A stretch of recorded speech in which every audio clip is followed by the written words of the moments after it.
Hi there, Mayeni. Welcome to Fix Channel. If you're new here, please subscribe before the end of the video. For returning, thank you for love and support. I appreciate it. Izingane Zesthembu review Mayeni ngithe kwenye ivideo ungene ngenkani kule situation kaMpumelelo uSibindi indodana kaMayeni. Ngobani uMpumelelo mayeba nezingane, ngisho uMpumelelo ngathiwa yenze ukuthola abantwana abawu-15 or bebe u-20 noma ngaphezulu kwalokho, kodwa ugogo wabo ngqo uMayeni. Akukho la abazukulu bakaMayeni ngathini, angithi sibonile nje umhlophekazi evela uMayeni kaningi naye, and saze sathola nokuthi uhlala eMzumbe ngoba sesithole la kwishow. Kuyafana-ke nezinye iy'ngane zizobuya zithi gogo kuMayeni.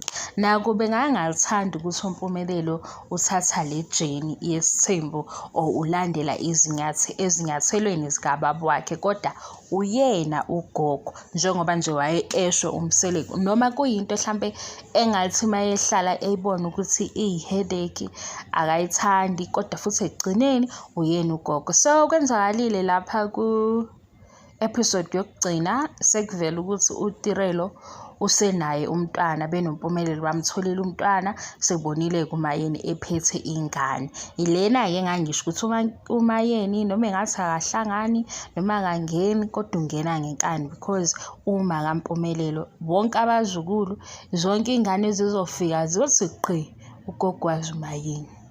Ngiyibona ile nto engangisho noma phela ngangasho ukuthi sekuphoqelekile ukuthi ayiphathe, kodwa ngeke kube kuhle ukuthi kube khona umzukulu othandwayo omunye engathandwa. Ayithandeki leyo nto.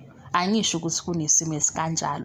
Ngithi sengiphawula kulaba-ke ababekhomenta besho ukuthi hayi uTirelo ucabanga ukuthi kuzobanjani. Ingane le yaTirelo ugogo wayo uMayeni. Mase kuthi abanye kogogo abakhona manje ngenxa yohlobo lomshado abakuwona, oMacele noMakhumalo noMangwabe.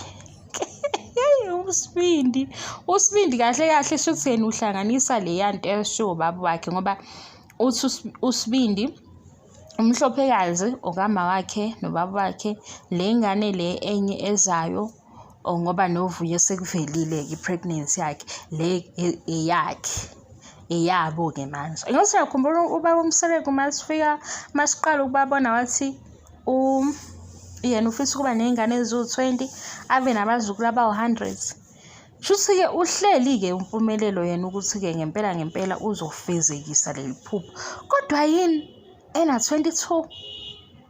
Hayi, lapho uma wakhe wathi akanayo imali, wathi akasebenzi, ngoba ngesikhathi athi ubaba uMseleko yena oqale na-23, wathi uMayeni phela uMseleko ubesebenza, uMpumelelo yena akasebenzi. Manje uMpumelelo mina angiboni ezoba nokuyisola ngoba ubaba wakhe uyamsupport, ngoba nje ubaba wakhe uthi go for it. Kodwa bengazile kuzokwanda ngalokho, bengizonitshela ukuthi ingane isikhona, siyibonile nogogo Mayeni. Waze wamuhle-ke uma kamnini gogo wey'ngane. Niqhube yini support le channel. Ngiyabonga kakhulu i-support. Ingane bayivezile kwi-episode le yokugcina, sambona futhi uMayeni, okusho ukuthi uMayeni usehlangene noTirelo, kodwa waye-ke thina besincishile ngoba mina bengifuna ukubona nje uMayeni noTirelo behleli yabo bobabili bekhuluma. Bengifuna ukubona lokho, mase ngiyanitshela-ke mase ngikubonile ukuthi kwenzakaleni. Manje sesibona isithombe uMayeni esephethe ingane. Ayi, bayathanda ukusinikeza okunye esithi mase kubuka sithi hayi lokho esifuna ukukubona-ke bengazivezeli khona. Basincisheleni uTirelo noMayeni behleli ndawonye bexoxa. Bengifuna ukubona nje ukuthi baxoxa kanjani. Hayi suka, akusenani-ke guys. Ngiyabonga i-support, ngiyabonga, angiqedi. Bye bye.